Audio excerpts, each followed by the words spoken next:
आने वाली है, क्योंकि मैं आप सभी को बता दूं कि बलथर पंचायत के वर्तमान जो मुखिया जी हैं वो पूर्व मंत्री खुर्शीद आलम जी का वोट मांग रहे हैं। और आखिर हम उनसे जानने का प्रयास करेंगे कि आखिर इस बार जो है वो बिहार में विधानसभा का जो चुनाव है, खास करके सिकटा मैनाटांड विधानसभा चुनाव, किस मुद्दे पे जो है ये लोग खुर्शीद आलम को सपोर्ट कर रहे हैं। सबसे पहले मुखिया जी स्वागत है आपका।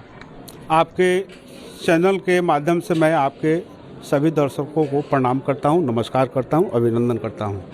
अच्छा मुखिया जी, आपकी जो चर्चा है पूरे ईमानदार समाजसेवी मुखिया में आता है और कहीं ना कहीं आप मंत्री जी के लिए वोट मांग रहे हैं। आखिर किस मुद्दा को लेकर के लोगों को जो है एकत्रित भी कर रहे हैं और गांव-गांव में जनसभा भी कर रहे हैं, आखिर क्या इसके लिए क्या संदेश है?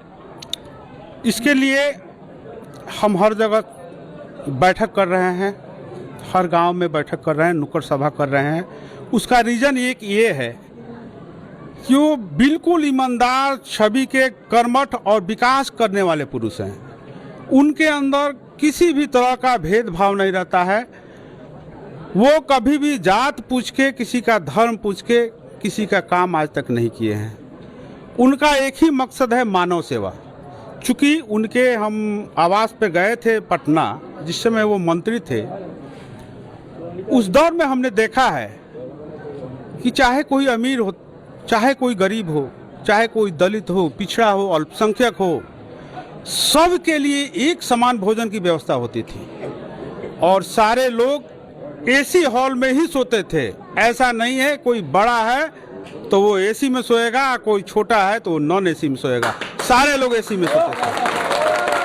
आज के दौर में हमारे हिंदू समाज के लिए उन्होंने 63 मंदिर का निर्माण करवाया, 63 मंदिर का निर्माण करवाया है खुर्शीद आलम जी। 120 छठिया घाट का निर्माण उन्होंने कराया। लेकिन इस बात को पिछले विधानसभा चुनाव में 2020 में लोग समझ नहीं पाए। आजकल अपने बिहार में समीकरण का दौर कुछ ज़्यादा ही, जात पात कुछ ज़्यादा ही हावी हो गया है। इसलिए हम लोगों को समझा रहे हैं कि हकीकत क्या है, ये पार्टियां क्या है। पार्टियां जो बड़े बड़े लोग, एक छोटे से मामूली इंसान को हराने के लिए आपका गृह मंत्री एक प्रखंड में उतर जाता है, तो समझिए उस इंसान की ताकत को आप पहचानिए। उनको दबाने के लिए मुख्यमंत्री को स्वयं आना पड़ता है। उस इंसान की ताकत को आप समझ सकते हैं। आपका वोट, लोगों को मैं जागरूक कर रहा हूं कि आपका वोट आपको पोलिंग करने से पहले 5 करोड़ 7 करोड़ में पहले ही बिक जा रहा है। पहले ही 5-7 करोड़ रुपया देकर लोग टिकट खरीद कर चला आता है। क्या जो तीर से हैं वो तीर के खर्च करता है? नहीं। आज जो तीर से खड़े हुए हैं वो क्या तीर के खर्च करता है? तो भाजपा के खर्च करता है। भाजपा के खर्च करता है। आज 5-7 करोड़ खर्चा करके टिकट लेकर चले आए। यहाँ 10 करोड़ चुनाव में खर्चा कर रहे हैं। बड़े बड़े लोगों को, गृह मंत्री को उतार रहे हैं, मुख्यमंत्री को उतार रहे हैं। आप सोचिए, जो चुनाव में अगर 20 करोड़ खर्चा करता है, वो क्यों करता है? वो आपके लिए 20 करोड़ खर्चा कर रहा है, वो 20 करोड़ को 100 करोड़ बनाएगा। 20 करोड़ जो खर्चा करेगा वो 100 करोड़ बनाएगा। आज तो मंत्री जी के पास 1 रुपया नहीं है, चंदा देकर हम लोग लड़ा रहे हैं, अपने खर्च से उनको लड़ा रहे हैं चुनाव। देखिए, बड़ी खबर आपको अपने चैनल के माध्यम से दिखा रहे हैं। जब हम यहाँ पे पहुंचे थे तो महज 2 से 4 लोग थे और मुखिया जी बोले कि आप लोग 10 मिनट रुकिए, और 10 मिनट रोकने के बावजूद ये जो भीड़, ये जनसैलाब आपको दिख रहा होगा पीछे, 10 मिनट के अंदर में जो मुखिया जी हैं इतने सारे भरी जो है वो सभा को एकदम संबोधित, जितना जो अन्य विधायक लोग हैं और जिनके सभा में लोग जाते हैं उससे ज्यादा कहीं ना कहीं ये 10 मिनट में इकट्ठा कर दिए हैं। अच्छा, लोगों के प्रति आपके अंदर इतना प्रेम है, क्या कहिएगा?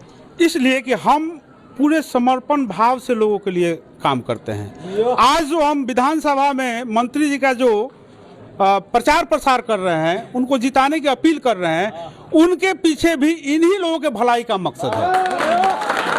हमारा एरिया जो बाढ़ से त्रस्त है, जिसको हम अपने स्तर से नहीं कर पा रहे हैं, मेरा ये सोच है कि 6 महीना किसान डनेर के किनारे किनारे भटकता है, हल चलाता है, कुदार चलाता है, एक बाढ़ आता है और स्वाहा करके चला जाता है, जो कि मेरे बस में नहीं है। नहीं तो मैं अब तक उसको कर चुका होता।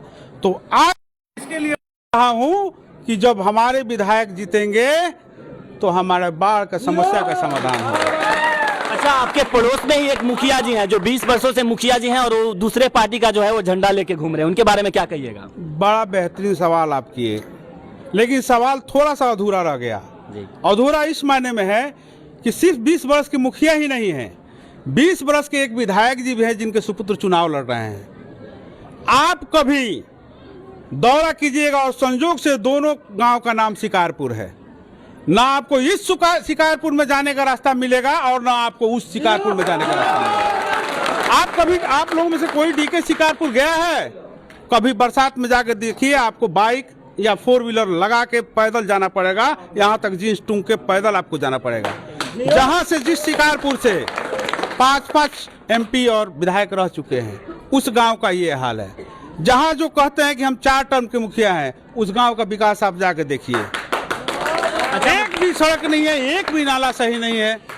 ये तो मैं पर्सनल नहीं बात कर रहा हूं, लेकिन ये जो मैं गिरोह देख रहा हूं, ये संगठित गिरोह जो देख रहा हूं, ये तो लूटने वाला भ्रष्टाचारियों का गिरोह है। ये भ्रष्टाचारियों का गिरोह है। हमू लूटी तुहू लूटो, मिल के लूटे, लूटे के आजादी बा, ये वाला गिरोह है ये। अच्छा मुखिया जी, अक्सर देखा जाता है जब विधानसभा का चुनाव आता है बिहार में, तो लोग जो है वो जात पात की राजनीति करते हैं, इस पे क्या कहिएगा? देखिए, जात पात पहले था, आज के दौर में हर युवा शिक्षित हो गया है, समझ रहा है, वो रोजी को ढूंढ रहा है, रोजगार को ढूंढ रहा है, अपने विकास को ढूंढ रहा है, खोज रहा है, सवाल कर रहा है। पहले वाली अंधभक्ति अब नहीं रह गई है, अब सारे लोग जागरूक हो गए हैं। अच्छा, अभी जो जनता है वो किस मुद्दा को देख करके सिकटा विधानसभा में वोट करेगी?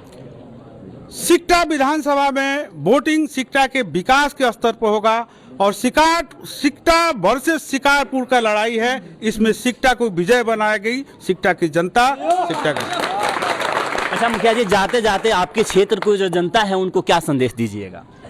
देखिए, मैं तो यही संदेश दूंगा कि जाति धर्म समुदाय से ऊपर उठिए। आप उसके बारे में मत सोचिए जो 10 करोड़ 20 करोड़ खर्च कर सकता है, आप अपने बारे में सोचिए। उसके बारे में मैं नहीं सोचिए जो विदेशों में पढ़ता है, आप अपने बच्चों के बारे में सोचिए। उसके बारे में नहीं सोचिए जिसका इलाज विदेशों में होता है और आपका इलाज सिकटा हॉस्पिटल में होता है, जो एक हल्का सा चोट लगने के बाद आपको रेफर कर